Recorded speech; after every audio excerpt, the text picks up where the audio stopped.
कई भाई लोग पूछते हैं कि ये जो मिनी फ्लोर मिल होता है उनसे क्या धंधा कर सकते हैं। इस तरह से सवाल कई भाई लोग पूछते रहते हैं अक्सर।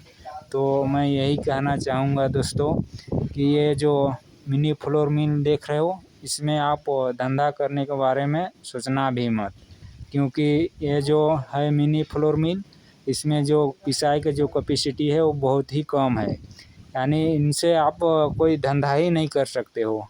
इनसे आप बस केवल घर का काम ले सकते हो, उतना ही। इनके पिसाई करने का जो कैपेसिटी है वो करीब 35-40 केजी पर घंटा है। तो इतने में अगर इतने में पिसाई कर रहा है तो वो शुरुआत में इतना है 35-40 केजी पर घंटा। बाद में धीरे धीरे इसका जो पिसाई करने का जो कैपेसिटी है वो घटते जाता है। अगर ये घट के अगर 30 हो गया तो आपका कोई फ़ायदा ही नहीं होगा पिसाई करके, यानी पिसाई करके इसका जो धंधा करोगे उसमें कोई फ़ायदा ही नहीं होगा।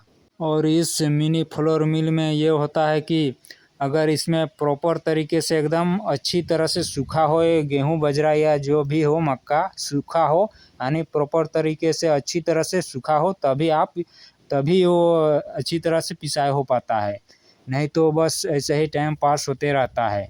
अगर आप इस तरह से मिनी फ्लोर मिल ग्राइंडर वाले खरीद कर कोई धंधा करना चाहते हो तो खुद का सुखाया हुआ गेहूँ मक्का ये सब रहेगा तभी आप अच्छी तरह से पिसाई कर सकते हो। नहीं तो अगर दूसरे लोग लेके आएंगे उसको पिसाई करके उसको फिर रिटर्न दोगे तो उसमें आपको दिक्कत हो सकता है, क्योंकि बहुत सारे लोग आपके पास गेहूँ बाजरा जो भी हुआ वो लेके आएंगे तो वो सबका अच्छी तरह से सूखा नहीं रहता है। किसी का कम सूखा रहता है, किसी का ज़्यादा, इस तरह से रहता है। अगर आप खुद से गेहूँ मक्का ये सब को सुखा रहे हो तो अच्छी तरह से आप सुखाओगे ही। दोस्तों मैंने खुद इसको चला कर देखा हूँ। यानी गांव घर के आजू बाजू के लोग रहते हैं वो लोग लेकर आते हैं अपना गेहूँ वगैरह जो भी हुआ पिसाई करवाने के लिए, तो वही लोग को पिसाई करके मैं देता हूँ। तो ऐसे में यानी बहुत से लोगों का कभी कभी सूखा नहीं रहता है तो वो लोगों का जो गेहूँ मक्का जो भी रहता है वो काफ़ी दिक्कत होता है। यानी ग्राइंडर में जल्दी जल्दी पिसाई नहीं होता है, यानी ऐसे ही बस टाइम पास होने लगता है। दोस्तों अगर आप आजू बाजू जो किसान होते हैं उनसे अगर गेहूँ खरीद के अच्छी तरह से सुखा के उसको आटे में कन्वर्ट करके अगर बिक्री करोगे, इस तरह से अगर धंधा करोगे तो ठीक है, क्योंकि जो गेहूँ रहेगा उसको आप अच्छी तरह से सुखाओगे और फिर पिसाई करोगे।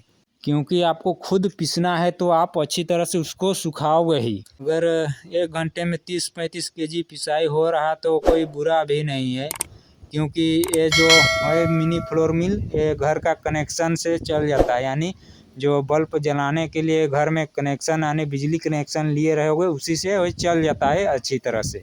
सिंगल फेस बिजली से चलता है, बस घर का जो कनेक्शन रहेगा उसी से चल जाता है। कोई कमर्शियल कलेक्शन लेने का कोई ज़रूरत ही नहीं है। दोस्तों गांव देहात में आप देखते ही होंगे जो बड़े बड़े मिल होते हैं उस मिल में यानी आजू बाजू के गांव के लोग यानी ले जाते हैं अपने गेहूँ मक्का ये सब को और पिसवाते हैं और पिसवा के वापस अपने घर चले जाते हैं। यानी इस तरह से जो प्रोसेस है वो प्रोसेस ये ग्राइंडर वाले मिनी फ्लोर मिल से नहीं होता है। यानी उनसे इस टाइप का धंधा करना ही बेवकूफ़ी है। हाँ, अगर आप ऐसे मिनी फ्लोर मिल खरीद के अगर खुद से बिजनेस करना चाह रहे हो, यानी गेहूँ खरीद के उसे पिसाई करके आटे में कन्वर्ट करके यानी बेचने का जो सेल करने का जो बिजनेस आप करना चाहोगे तो उसके लिए ठीक है। दोस्तों इस ग्राइंडर वाले मिनी फ्लोर मिल के जो जानकारियाँ हैं वो बहुत सारे जानकारी जो अभी नहीं दे पा रहा हूँ वो अगले और वीडियो में दिया जाएगा, या बहुत से ऐसे वीडियो बनाकर मेरे चैनल में डाला गया है।